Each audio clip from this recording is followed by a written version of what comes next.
हा व्हिडिओ थोडा लेटच मी तुमच्यासोबत शेअर केलेला आहे, कारण 5 दिवसाचा गणपती बाप्पा होता आणि त्याच दिवशी गौरी आवाहनही होतं आणि माझ्या घरातला गणपती बाप्पा हा 11 दिवसाचा असतो, म्हणून मला गौरी पूजनही करायचं होतं, गौरींचं आवाहनही करायचं होतं, म्हणून मी ते अगोदर करून घेतले आणि त्यानंतर खाली म्हणजे सोसायटीचा गणपती बाप्पाचं विसर्जन करायचं होतं, त्यामुळं मी हे 5च्या आतच गौरी आवाहन करून घेतलं.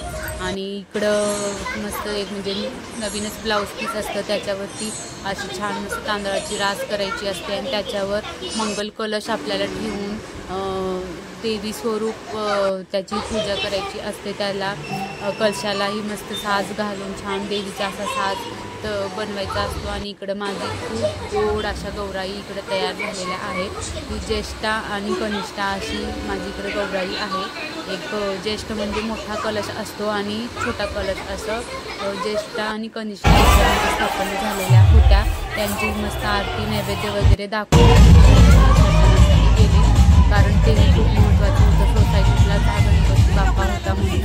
आणि चला तर मग हा व्हिडिओ मी तुमच्यासोबत शेअर करत आहे.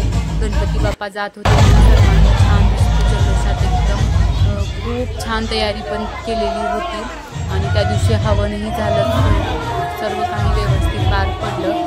आता गणपती बाप्पांना त्यांच्या गाडीमध्ये विराजमान करत आहेत आणि ती गाडी ही मस्त सजवलेली होती, एकदम छान परफेक्ट तयारी सर्वांनी केलेली होती.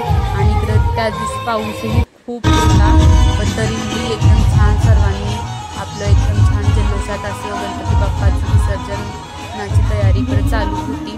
चला तर मग व्हिडिओ शेवटपर्यंत पहा आणि नवीन असाल तर चॅनलला सबस्क्राईब पण करा असेच नवनवीन व्हिडिओसाठी. चला तर मग भेटूया नेक्स्ट व्हिडिओमध्ये. आणि इकडे पाहू इथे विराजमान होते, तिथं आता खूप वाटत आहे.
गणपती विसर्जन करून आल्यानंतर इकडे महाप्रसादामध्ये मस्तपैकी पुलाव हा होता प्रसादामध्ये. चला तर मग भेटूया नेक्स्ट व्हिडिओ.